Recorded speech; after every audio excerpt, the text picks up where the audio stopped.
Welcome to the Explainer. We're diving straight into a massive, incredibly high-stakes technical mystery today. We are looking at a literal extinction-level event facing digital creators right now in the age of AI.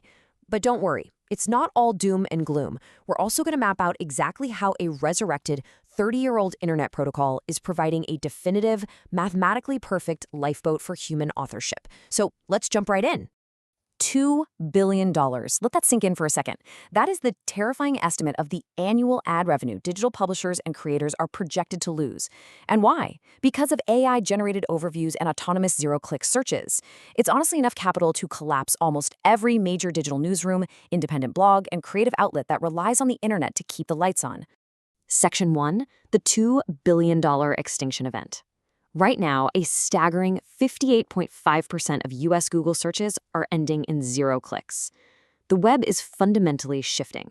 It used to be a partner that sent traffic to creators, but now it's basically just a massive feedstock for AI models. People get their answers directly from AI summaries, and the traffic to the original human authors just completely stops. Now, you might be wondering, what is actually happening here at a hardware level? Well, we have to talk about the FPU, the floating point unit inside your computer. When an AI ingests exact source data, like a copyrighted book or some artist's portfolio, the FPU approximates the math using these secret silicon tables. It literally acts like a giant blender. The industry actually calls this the wood chipper effect. And just like a real wood chipper, once the tree goes in, you are absolutely not getting the exact original tree back out. Because that math was essentially a guess. The exact mathematical path of the data is permanently destroyed. The original provenance, the whole copyright chain of title, is just wiped out. To truly grasp the real-world impact of this data destruction, we've got to look at a recent historical precedent. Section 2, the metadata miasma. Let's do a quick forensic autopsy on the 2020 DDX, or Digital Data Exchange, credit crisis. During this event, automated web interfaces accidentally stripped away the verified history of who actually contributed to a digital work. The scale was just staggering. We're talking about 2.7 million albums left floating in a totally uncredited abyss. Billions of microtransactions were fundamentally disconnected from the actual human beings who did the work. Imagine pouring your soul into producing a song, only for a digital glitch to erase your name from it forever. Session musicians, audio engineers, independent songwriters, their livelihoods were essentially swallowed up by a digital void. Which brings us perfectly to our next point. Why haven't we fixed this yet? Section 3, the Ricardian complexity trap.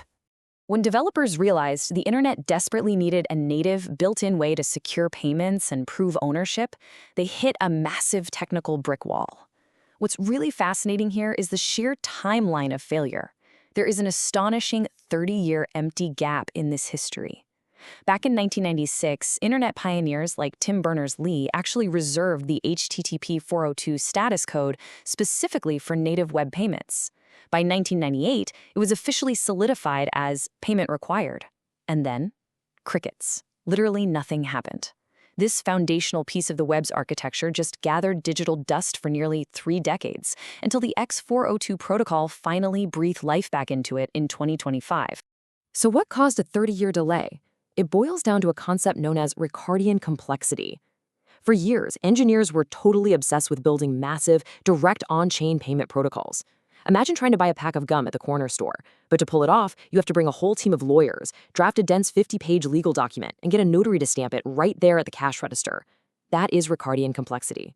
It was an impenetrable wall of theoretical bloat that made scaling micropayments basically impossible. But, thankfully, there is a brilliant fix. Section 4, the Chopsticks Design solution. Think of it this way. You wouldn't build $1 million hyper-complex robotic arm just to pick up a single piece of sushi, right? You'd just use 2 simple sticks. That is the entire philosophy behind Chopsticks Design. It's an immediate technical lifeboat that entirely bypasses all that monolithic legacy bloat. Instead of dragging around a massive smart contract system full of gas fees and legal heavy lifting, developers realized they could just use lightweight, early 2010s webhook architectures. It's an incredibly simple, surgical client callback mechanism. Let's break down exactly how this lifeboat functions. Section 5, the x402 webhook architecture. By reviving that dormant HTTP 402 code, this protocol provides a native payment layer perfectly suited for autonomous AI agents. And the process is a beautifully simple, deterministic three-step loop. Step 1. An AI agent requests a resource, and the server instantly fires back a 402 status code demanding payment. Step 2. The autonomous agent sitting at the edge of the network signs a cryptographic proof, like a tiny USDC micropayment. Step 3. The client simply retries the exact same HTTP request, flashes the immutable receipt, and the server instantly unlocks the resource.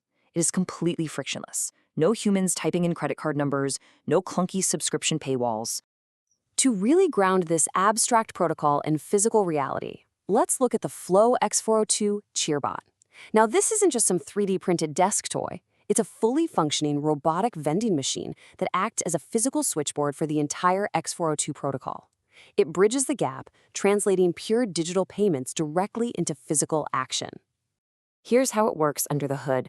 When a verified micropayment hits the webhook via X402, it completely bypasses all that smart contract bloat we talked about.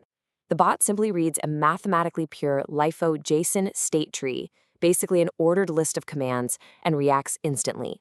It translates that bit-perfect digital truth into electrical signals that literally shock the metal GPIO pins on Raspberry Pi into spinning a motor.